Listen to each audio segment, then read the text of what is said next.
I was sitting in the surgical waiting room at St. Augustine's Medical Center, my left leg bouncing against the linoleum floor in that nervous rhythm I'd never been able to control. The clock on the wall read 2:47 p.m., and I'd been there since 6 in the morning, watching the minute hand crawl through 8 hours of my life like it was moving through honey.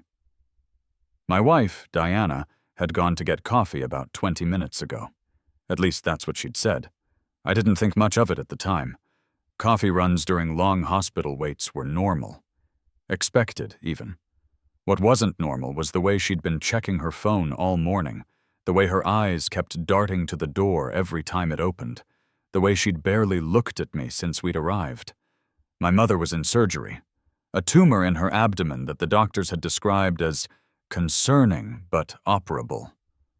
Those words had become a kind of mantra for me over the past week, something I repeated to myself in the shower, in the car, in the middle of the night when sleep refused to come. Concerning but operable. Concerning but operable. As if saying it enough times would make the concerning part disappear. Diana had been supportive, of course. She'd held my hand when we first got the news, made all the right sounds of sympathy and concern. She'd even taken the day off work to be here with me, which I'd thought was a significant gesture given how important her job at the marketing firm had become over the past year. Regional Director of Client Relations. The title came with longer hours, more travel, and a salary that had surpassed mine 3 promotions ago. I wasn't bitter about that. Really, I wasn't. Diana was brilliant at what she did, and I was proud of her success. My own career as a high school history teacher wasn't going to make us rich, but it gave me something money couldn't buy. The satisfaction of watching young minds discover that the past wasn't just a collection of dates and dead people, but a living story that still mattered. At least, that's what I told myself. The waiting room door opened, and I looked up, expecting Diana with 2 cups of hospital coffee. Instead, it was a nurse in blue scrubs who called out a name that wasn't mine. A family in the corner stood up, their faces tight with anticipation, and followed her through the swinging doors into the surgical suite. I checked my phone. No messages. No missed calls. 25 minutes now since Diana had left for coffee. The hospital cafeteria was on the first floor, just a 5-minute walk from where I sat. Even accounting for a line, even accounting for her stopping to use the restroom, she should have been back by now.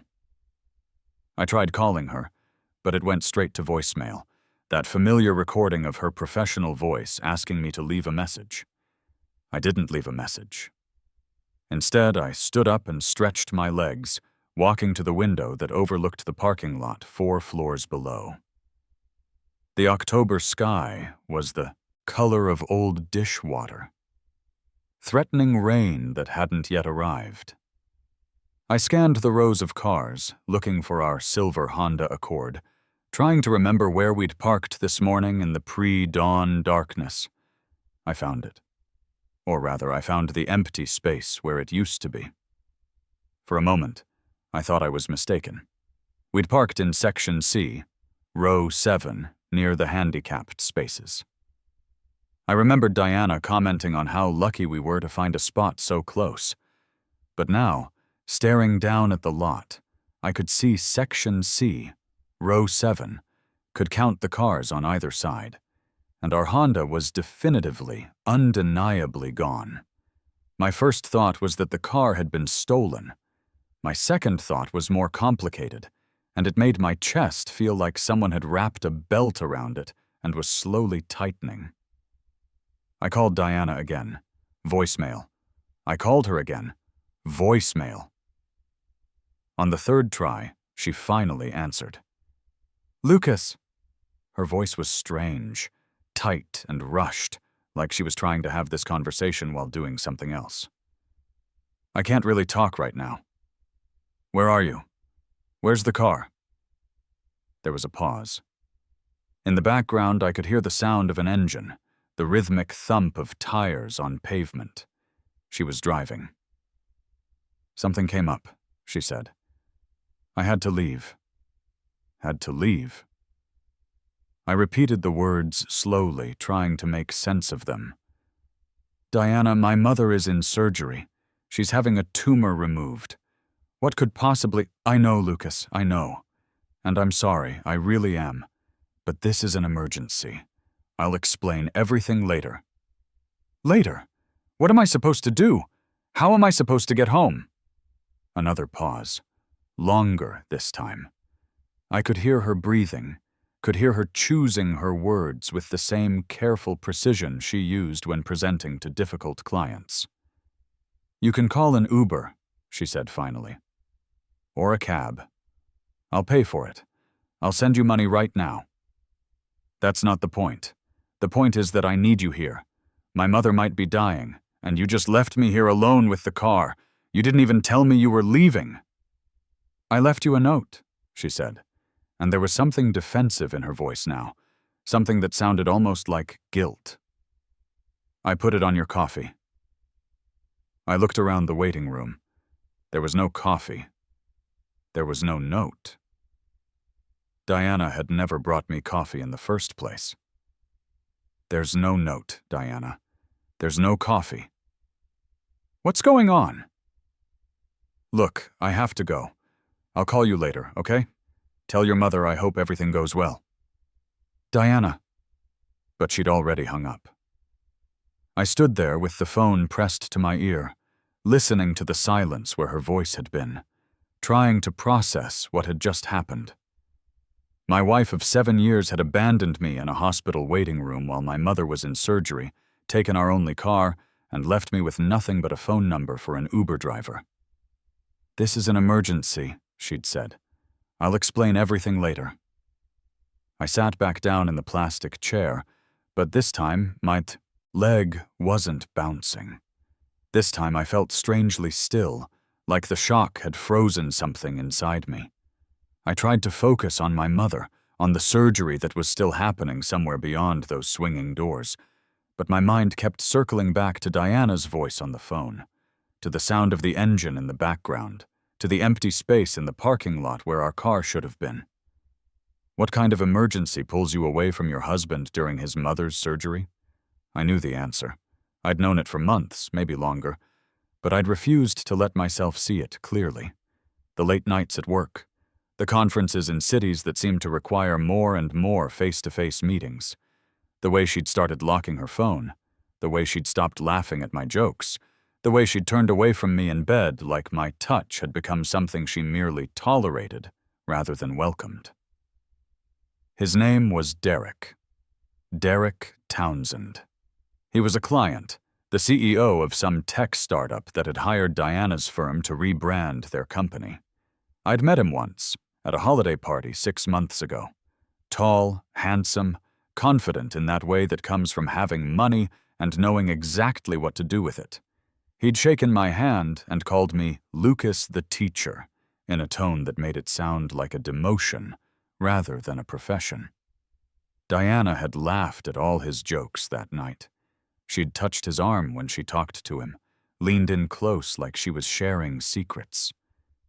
And when I'd mentioned it later, in the car on the way home, she'd looked at me like I was being ridiculous. "He's a client, Lucas. An important client. I have to be nice to him." There's nice, and there's whatever I saw tonight, I'd wanted to say. But I didn't, because I was a coward, because I was afraid of what her answer might be, because some small part of me still believed that if I just ignored the problem long enough, it would go away on its own. It hadn't gone away. It had grown, metastasized like my mother's tumor. Until now, it was something that required emergency surgery of its own. And here I was, sitting in a hospital waiting room, finally understanding what my wife considered an emergency. It wasn't a work crisis. It wasn't a family member in trouble. It wasn't anything that couldn't have waited. It was him. It was Derek. I don't know how long I sat there, staring at the water stain on the ceiling tiles, before the doctor finally came out. Dr. Patterson, a woman in her 50s with kind eyes and a calm demeanor that probably served her well in her profession. "Mr. Elliot, the surgery went well. We were able to remove the tumor with clean margins, and your mother is in recovery now. She's going to be fine." Fine. My mother was going to be fine. The words should have brought relief, should have made me feel something like joy or gratitude, or at least the release of tension I'd been carrying for a week. Instead, I felt nothing. Just a dull acknowledgement that one crisis had passed while another was just beginning. "Can I see her?" I asked. "She's still sedated, but you can sit with her. A nurse will take you back." I followed the nurse through the swinging doors, down a hallway that smelled like every hospital hallway I'd ever walked, into a small recovery room where my mother lay beneath a white blanket, her face slack with unconsciousness, but peaceful. She looked smaller somehow. Smaller than I remembered. When I was a child, she'd seemed impossibly tall, a tower of strength and warmth that could protect me from anything. Now she was just a woman in her 60s, fragile and human, recovering from surgery that had cut something terrible out of her body. I sat in the chair beside her bed and took her hand. It was warm, and I could feel her pulse beating steadily beneath the thin skin. Alive. She was alive. I should have called Diana to tell her the news. That's what a normal husband would do, share this moment of relief with his wife, let her know that the worst was over. Instead, I pulled out my phone and just stared at it, at the last call in my history, at her name on the screen. I thought about the 7 years we'd been married, the good years when we were still figuring each other out, still learning the rhythms of a shared life. The middle years, when things got comfortable, maybe too comfortable, when we stopped surprising each other and started just existing in the same space. And the recent years, when the distance between us had grown so wide that I could barely see her across it. I thought about our wedding day, how she'd looked in her white dress, how I'd cried when she walked down the aisle because I couldn't believe someone so beautiful had chosen me. I thought about the honeymoon in Italy, the long walks through Rome, the way she'd laughed when I tried to order dinner in my terrible Italian. I thought about the house we'd bought together, the plans we'd made for children that never materialized, the dreams that had slowly been replaced by the mundane reality of bills and work, and the gradual erosion of everything we'd once been. Somewhere along the way, I'd stopped being her partner and become her obligation, her charity case. The man she'd married when she was too young to know better now stuck with him as her career soared and his stagnated. I understood now, sitting in that hospital room with my mother's hand in mine. I understood why Diana had left. It wasn't just Derek, though Derek was certainly part of it. It was me. It was the life we'd built together, a life that had become too small for her expanding ambitions. She'd outgrown me. And instead of telling me, instead of having an honest conversation about what she wanted, she'd started building a new life in secret. A life with Derek, with his money and his confidence and his ability to match her stride for stride. I didn't belong with her anymore. Maybe I never had. My mother woke up around 7 that evening. She was groggy and confused at first, asking for my father, who had been dead for nearly a decade. Then her eyes cleared, and she saw me sitting there, and she smiled. "Lucas," she said, her voice rough from the breathing tube. "You're still here." "Where else would I be?" She tried to laugh, but it turned into a cough. I helped her drink some water from a plastic cup with a straw, and she sank back against the pillows with a sigh. "Where's Diana?" she asked. The question hung in the air between us. I could have lied, could have made some excuse about work or traffic or 100 other things that would have sounded perfectly reasonable. But I'd spent too much of my marriage lying to myself, and I couldn't bring myself to add my mother to the list. She had to leave, I said. Something came up. My mother studied my face with those sharp eyes that had always seen right through me, even when I was a teenager trying to hide a report card or a broken curfew. She didn't say anything, but I could tell she understood. Mothers always do. "I'm sorry, sweetheart," she said finally. "Don't be. You're the one who just had surgery. Surgery I'll recover from. Some things are harder to heal." I didn't know what to say to that, so I just held her hand and watched the monitors beep their steady rhythms. The room was quiet, except for those electronic sounds and the distant murmur of the hospital going about its business. Outside the window, the sky had gone dark, and I could see my reflection in the glass. A tired man in a rumpled shirt, sitting vigil beside his mother's bed, while his marriage fell apart. Around 9, a nurse came in and suggested I go home and get some rest. Visiting hours were technically over, and my mother would be sleeping most of the night anyway. I kissed her forehead and promised to be back first thing in the morning. Then I walked outside into the cool October night and realized I had no way to get home. I'd forgotten. In all the chaos of the day, in the fog of shock and grief and gradual realization, I'd forgotten that Diana had taken the car. I stood on the hospital curb like an idiot, patting my pockets as if a vehicle might materialize from them, while taxis and Ubers rolled past carrying other people to their intact lives. My phone buzzed with a notification. Venmo. Diana had sent me $80 with a note that said, "For the ride home, I'm sorry." $80. That was what she thought our marriage was worth. $80 and a 2-word apology. I opened the Uber app and requested a ride. The driver who showed up was a friendly man named Oscar, who tried to make conversation about the weather and the traffic and the news of the day. I gave him 1-word answers until he got the hint and turned up the radio instead. The house was dark when I arrived. Our house, the one Diana and I had bought together 5 years ago, the one with the blue shutters and the overgrown garden and the front porch where we used to sit on summer evenings and talk about our days. It looked different now.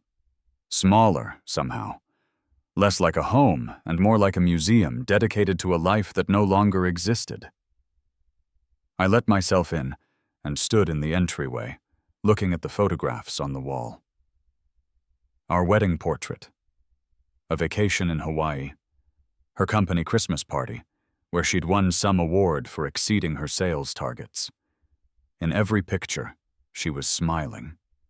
And I was smiling beside her, and we looked like a couple who had figured out how to be happy together. We'd been good at looking happy.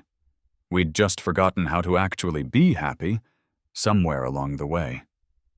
I went to the kitchen and poured myself a drink. Whiskey, neat, from the bottle we kept for special occasions. This seemed like an occasion, even if it wasn't the kind worth celebrating. I sat at the kitchen table and stared at my phone, waiting for Diana to call or text with her promised explanation. She didn't. Around midnight, I heard the car pull into the driveway. The engine cut off, and a door opened and closed.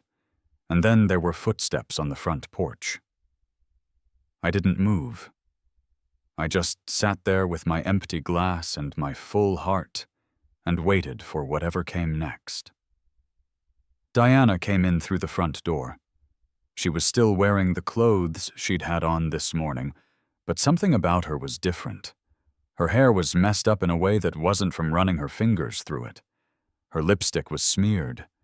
She smelled like cologne. A scent I didn't recognize, something expensive and masculine. She saw me sitting at the table and stopped. For a long moment, neither of us spoke. The silence stretched between us like a wire, growing tighter and tighter until I thought it might snap.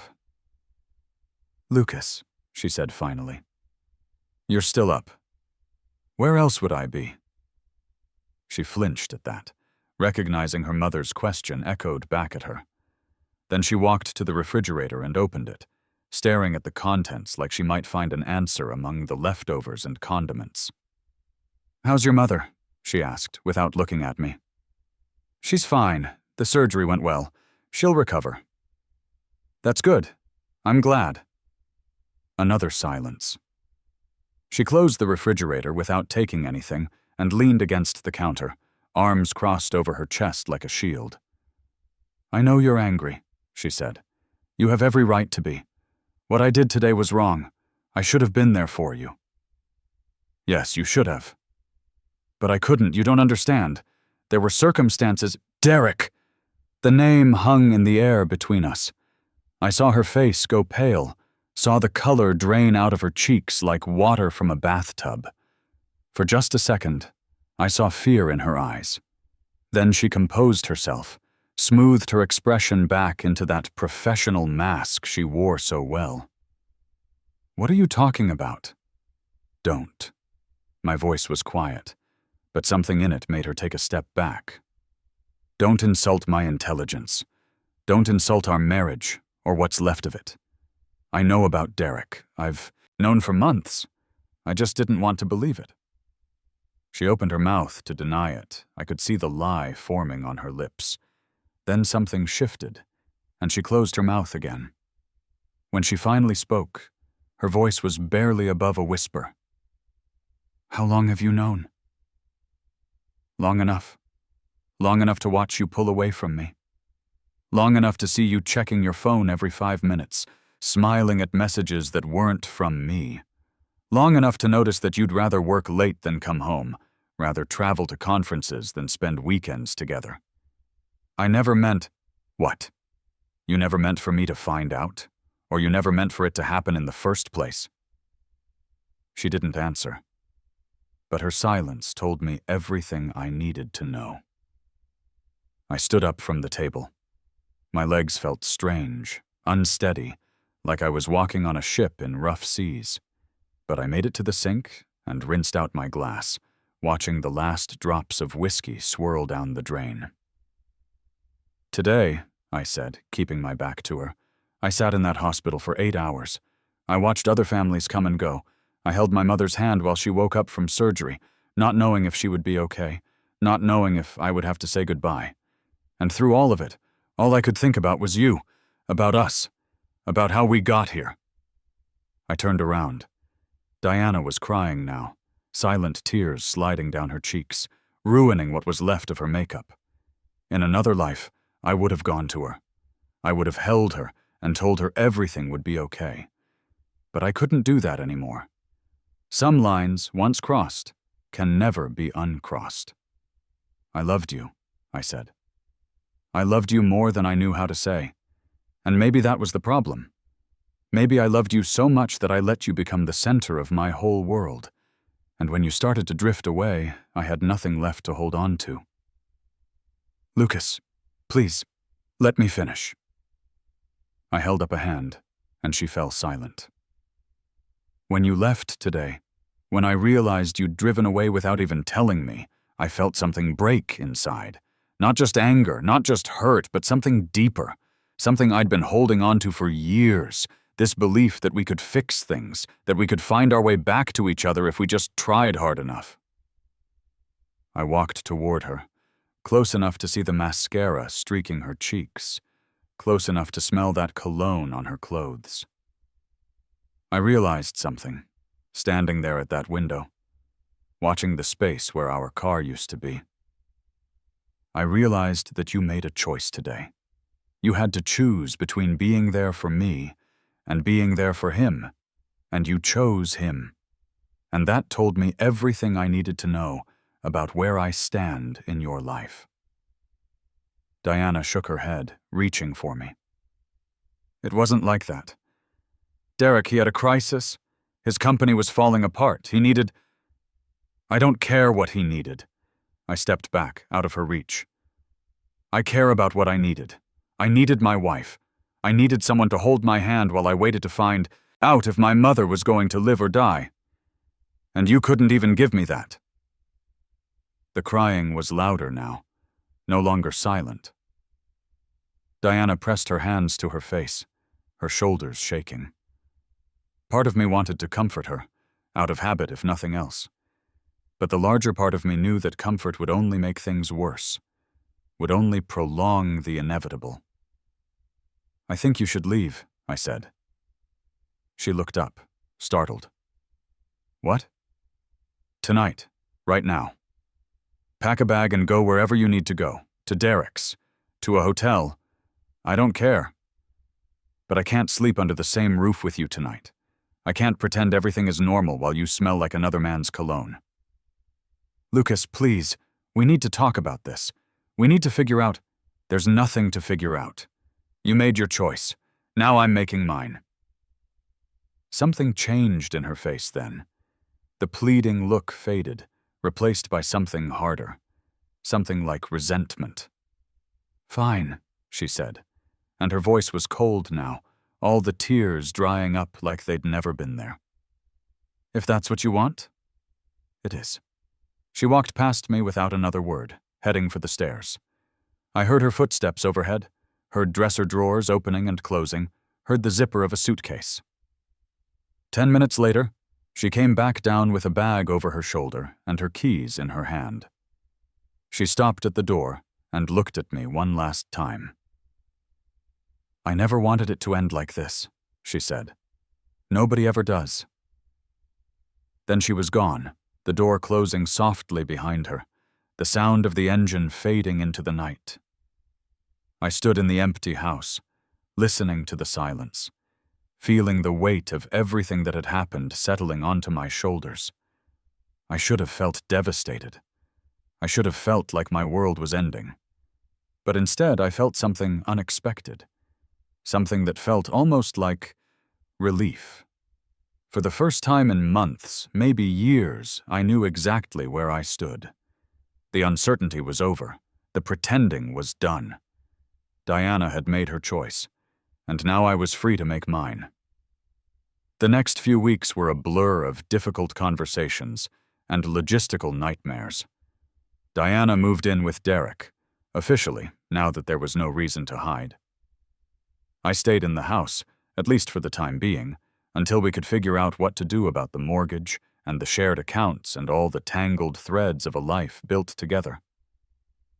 My mother came home from the hospital and stayed with me while she recovered. Having her there helped, gave me someone to take care of, a reason to get out of bed each morning when it would have been easier to stay under the covers and feel sorry for myself. She didn't ask many questions about Diana, but she watched me with those knowing eyes, and sometimes at night, when I couldn't sleep, she would join me in the kitchen and make tea, and we would sit together in companionable silence. "You're going to be okay," she told me one evening, about 3 weeks after the surgery. "You're stronger than you know." "I don't feel strong." Nobody feels strong when they're in the middle of it. Strength comes later, when you look back and realize you survived something you didn't think you could. I thought about that a lot in the days that followed. About surviving. About what it meant to come through something broken and find a way to put yourself back together. Diana called a few times. At first, I didn't answer. Then, when I finally did, her voice sounded different. Smaller, somehow. More uncertain. "I made a mistake," she said. "Derek and I, it's not what I thought it would be." "I'm sorry to hear that. I was thinking maybe we could talk, have dinner or something, try to figure things out." I looked around the kitchen, at the flowers my mother had put in a vase on the table, at the sunlight streaming through the window, at all the small signs of a life continuing despite everything. "No," I said. "No? No. Whatever we had, Diana, it's gone. You killed it when you drove away from that hospital, and I don't want to spend the rest of my life trying to resurrect something that's already dead." There was a long silence on the other end of the line. Then, quietly, she said, "I understand." "I hope you find what you're looking for," I said. And I meant it. Despite everything, I didn't want her to be unhappy. I just couldn't be the one to make her happy anymore. After I hung up, I sat for a long time with the phone in my lap, thinking about endings and beginnings, about the person I used to be and the person I might become, about all the years stretching ahead of me, empty and terrifying and full of possibility. My mother came into the kitchen, moving slowly but steadily now, the incision healing well. "Was that Diana?" she asked. "Yes." "And?" "And nothing. It's over. Really over." She nodded, coming to sit beside me. "How do you feel about that?" I considered the question carefully. How did I feel? Sad, certainly. You can't spend 7 years with someone without grieving for what's lost. But beneath the sadness, there was something else. That relief, again, stronger now, a sense of possibility I hadn't felt in years. "I feel like I'm finally waking up," I said. "Like I've been sleepwalking through my own life, and now I'm starting to see things clearly for the first time." She smiled and took my hand, the same hand I'd held during her recovery, the same hand that had clasped mine when I was a child, afraid of the dark. "That's how it starts," she said. "The waking up. The rest comes later." The divorce was finalized 6 months later. Diana got the house, I got my freedom, and we both got the chance to start over without the weight of a failed marriage dragging us down. I moved into an apartment closer to the school where I taught. It was small, just a bedroom and a living room, and a kitchen barely big enough to turn around in, but it was mine. I filled it with books and photographs and music, all the things I loved that had somehow gotten lost in the shuffle of married life. I started running again, something I hadn't done since college. At first it was torture. My lungs burning, my legs screaming, my body reminding me of all the years I'd spent sitting on the couch while Diana worked late. But slowly, it got easier. The miles accumulated. The weight dropped off. I started to feel like myself again, whoever that was. One afternoon, about a year after that day at the hospital, I was walking through the park near my apartment when I saw a familiar figure sitting on a bench. For a moment, I almost turned around and walked the other way. Then I thought better of it. "Diana," I said. She looked up, and I saw that she looked different, older, maybe, tired. The polish and perfection that had always defined her seemed worn away, leaving something more human underneath. "Lucas, hi." I sat down on the other end of the bench, leaving space between us. "How are you?" She shrugged. "Getting by. Derek and I split up about 4 months ago. I'm sure you heard." I had, through mutual friends who had chosen sides in the divorce, and then regretted it. Derek had apparently moved on to someone new, someone younger and more impressionable. Diana had been left to pick up the pieces of a life she'd dismantled for him. "I'm sorry," I said, and I was surprised to find that I meant it. "Don't be. I brought it on myself." She looked at me, really looked, for the first time since we'd sat down. "You look good, Lucas. Healthy. Happy, even." "I'm getting there." She nodded, looking away at the trees, at the people walking their dogs, at all the ordinary life happening around us. "I think about that day sometimes. The hospital. I think about what might have happened if I'd made a different choice." "We'd still be married," I said. "We'd still be pretending everything was fine while it fell apart around us. We'd still be making each other miserable. You were miserable? The question seemed genuine, like she'd never considered the possibility that my unhappiness matched her own. I was disappearing, I said. Becoming a shadow of myself, so slowly that I didn't even notice until I woke up one day and realized I couldn't see my own reflection anymore. Diana was quiet for a long moment. Then she said, I didn't know. I thought you were content. I thought the problem was me, that I wanted too much, expected too much. Maybe we both made mistakes. Maybe we were both so focused on what we thought we should be that we forgot to see who we actually were. She turned to face me, and there were tears in her eyes again. Not the manipulative tears of that night in the kitchen, but something more genuine, something like grief. I'm sorry, Lucas. For all of it. For the affair. For leaving you at the hospital. For all the years I made you feel like you weren't enough. You were always enough. I was the one who couldn't see it. I looked at her. This woman I had loved and married and lost. And I felt something I hadn't expected to feel. Not anger, not resentment, not even sadness, really.